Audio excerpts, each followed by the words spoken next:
Good morning दोस्तों, मैं दानिश क्याम और आज का हमारा टॉपिक है cell the basic unit of life. यानी पहला लेक्चर ये हमारा है बायोलॉजी का फर्स्ट लेक्चर आज मैं देने जा रहा हूँ आप लोगों के सामने सेल चैप्टर का, और ये बहुत ही इम्पॉर्टेंट है आप लोगों के लिए।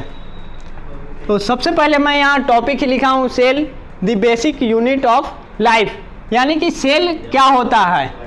तो इसको समझने से पहले कुछ मैं एग्जांपल्स देना चाहता हूँ, उस एग्जांपल्स के थ्रू आप लोग समझेंगे। पहला कि अगर आप लोग सपोज कर लीजिए कोई बिल्डिंग बनाना है, किसी बिल्डिंग को खड़ा करना है, तो सबसे पहले उसका क्या बनाते हैं, बेस को बनाते हैं। यानी कि बेस बनाएंगे, पहले पिलर डालेंगे, फिर ईंट जोड़ेंगे, उसके बाद बिल्डिंग खड़ी होती है। उसी तरह सेम उसी तरह जो इंसान है, इंसान का बॉडी है या किसी भी ऑर्गेनिज्म का बॉडी है, उसको बनाने के लिए सबसे पहले उसके बेस को बनाया जाता है। और इसीलिए यहाँ लिखा हुआ है cell is the basic unit of life. Cell जो है हमारे लाइफ का बेसिक यूनिट है।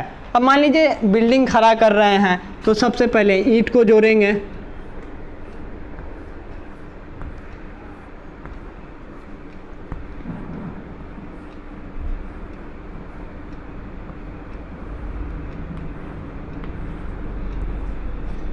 इस तरह से करते करते टोटल ईंट को एक दूसरे के सहायता से जोड़ते जाएंगे और हमारा बिल्डिंग जाकर तैयार हो जाएगा। तो उसी तरह ये जो एक ईंट है इसमें बिल्डिंग में, हमारे शरीर में ये जो एक ईंट है वो सेल का काम करती है। यानी बहुत सारा सेल जो है मिलकर हमारे बॉडी का निर्माण करेगा, इसलिए इसे कहा गया है cell the basic unit of life.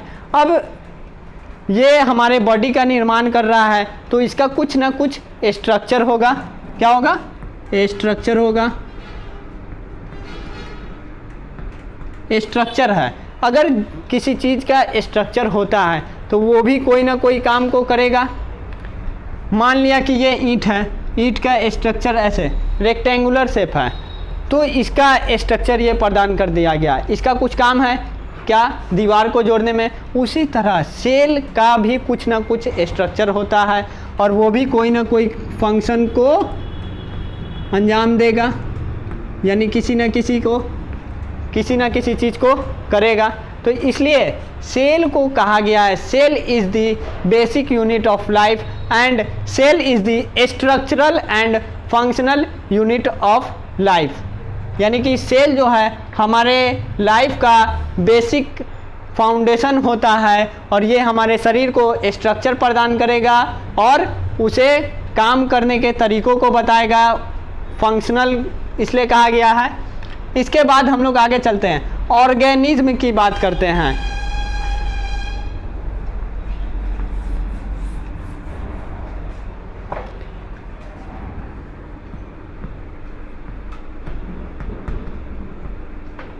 यहाँ मैंने लिख दिया ऑर्गेनिज्म। अब ये ऑर्गेनिज्म तो हम लोग देखें कि सेल से मिलकर बना होगा। अब ये ऑर्गेनिज्म कितने तरह का हो सकता है, तो इसको बांटा गया ऑन द बेसिस ऑफ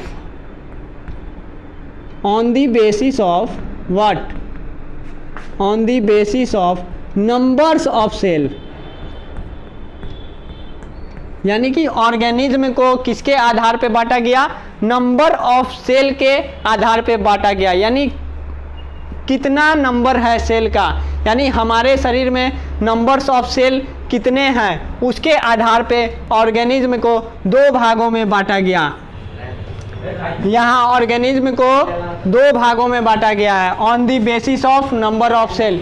यानी कि नंबर ऑफ सेल के अकॉर्डिंग ऑर्गेनिज्म को दो भागों में बांटा गया है। पहला यूनिसेलुलर ऑर्गेनिज्म और दूसरा मल्टी सेलुलर ऑर्गेनिज्म। ये जो यूनिसेलुलर ऑर्गेनिज्म है इसे सिंगल सेलुलर ऑर्गेनिज्म भी कहा जा सकता है। इसे समझेंगे कैसे। यूनि का मतलब होता है सिंगल, यूनि का मतलब हुआ सिंगल, और सेलुलर आया है वर्ड सेल से, यानी कि वैसा ऑर्गेनिज्म जो सिंगल सेल के मिलने से बना होता है उसे यूनिसेलुलर ऑर्गेनिज्म कहते हैं, या इसे सिंगल सेलुलर ऑर्गेनिज्म भी कहा जा सकता है। एग्जाम्पल आप लोग ले लीजिए बैक्टीरिया का। बैक्टीरिया हो गया या अमीबा। दूसरा जो है multi cellular organism. Multi cellular organism, यहाँ पर देख रहे हैं मल्टी यानी कि मल्टी वर्ड लगा हुआ है, ये आया है मल्टीपल से, और इसे मेनी, इसका मतलब मल्टीपल का मतलब क्या होता है, मेनी। सेलुलर कहाँ से आया है, सेल से, यानी कि वैसा ऑर्गेनिज्म जो मल्टीपल यानी बहुत सारे सेल के मिलने से बना होगा, उसे मल्टी सेलुलर ऑर्गेनिज्म कहा जाता है। जैसे एग्जाम्पल इसमें हो जाएगा ह्यूमन। इंसान जो है, इंसान का शरीर बहुत सारे कोशिकाओं के मिलने से बना होता है, तो इसे मल्टी सेलुलर ऑर्गेनिज्म कहेंगे। एग्जाम्पल क्या हो गया,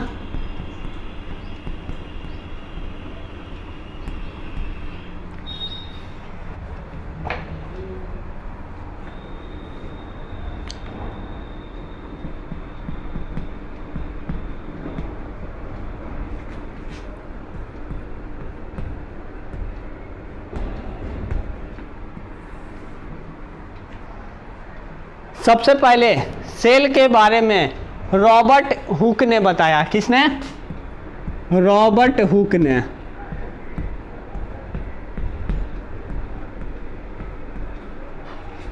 रॉबर्ट हुक ने सबसे पहले सेल को देखा, लेकिन सबसे पहले डेड सेल को देखा। किससे देखा, डेड सेल को।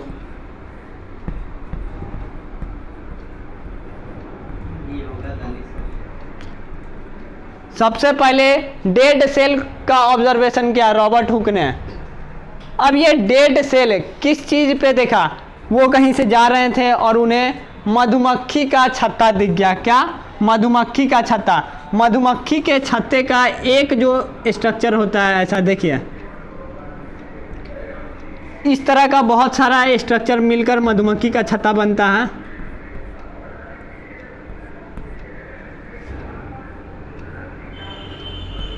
जूम करके इसको बनाया गया है। तो इस एक को कहा गया कंपार्टमेंट। क्या कहा गया, कंपार्टमेंट। इस एक को, मधुमक्खी के छत्ते के एक भाग को कंपार्टमेंट कहा गया, और इसे रॉबर्ट हुक ने नाम दे दिया सेलुला। सेलुले। और यही आज हम लोग जान रहे हैं सेल के नाम से। आज हम लोग सेल के बारे में पढ़ रहे हैं। ये कहाँ से है, कंपार्टमेंट जो था मधुमक्खी का छत्ता का, इसे रॉबर्ट हुक ने सेलुले नाम दिया, और यही आज हम लोग सेल के नाम से जान रहे हैं। तो ये डिस्कवरी तो कर दिए सेल का, बता दिए कि डेड सेल को मैंने देखा, लेकिन उसके अलावा ये अनजाने में भी एक डिस्कवर्ड और किए। यहाँ ये जो देख रहे हैं कंपार्टमेंट जो है, ये पूरा कंपार्टमेंट हो गया, ये एक लेयर से घिरा हुआ है।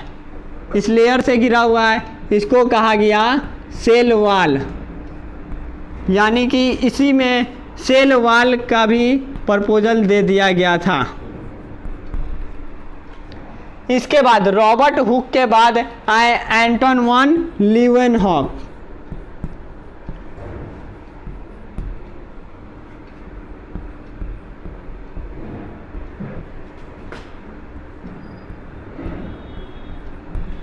अब ये एंटन वन लीवेनहॉक जो आए, ये क्या बताएं। रॉबर्ट हुक ने तो डेड सेल को देखा, लेकिन एंटन वन लीवेनहॉक जो आए वो लिविंग सेल को देखे, जिंदा सेल को देखे। और ये जिंदा सेल कैसे देख लिए रॉबर्ट, ये एंटन वन लीवेनहॉक के पास अपना एक माइक्रोस्कोप हुआ करता था, और वो कुछ भी दिखता था उसे क्या करते थे, माइक्रोस्कोप पे रखकर चेक किया करते थे। तो हो सकता है कि वो किसी चीज़ को देख रहे थे, मान लिए कि स्पर्म ले लिए, उसे देख रहे हैं माइक्रोस्कोप पे रखकर, या बारिश का बूंद ले लिए या पानी ले लिए, उसे माइक्रोस्कोप पर रखकर चेक कर रहे थे। तो उन्होंने देखा कि इसमें मूवमेंट हो रहा है, और मूवमेंट किस में होता है, लिविंग थिंग्स में, और जिसके अनुसार इन्होंने कह दिया कि ये लाइव सेल को देखे।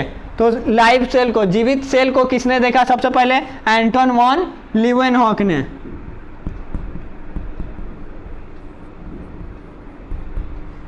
इसके बाद जो तीसरे साइंटिस्ट आए उनका नाम था Robert brown.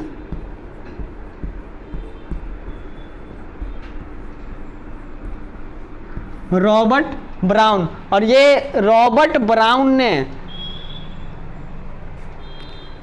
Brain of the cell को बताया। ब्रेन ऑफ द सेल क्या होता है? न्यूक्लियस। यानी कि रॉबर्ट ब्राउन ने न्यूक्लियस के बारे में बताया। अगले टॉपिक में हम लोग देखेंगे सेल थ्योरी क्या होता है, सेल थ्योरी को किसने दिया। तो सेल थ्योरी जो है वो स्लीडन एंड स्वान ने दिया था। इसको लेक्चर नंबर 2 में हम लोग देखेंगे। Thank you for watching this video.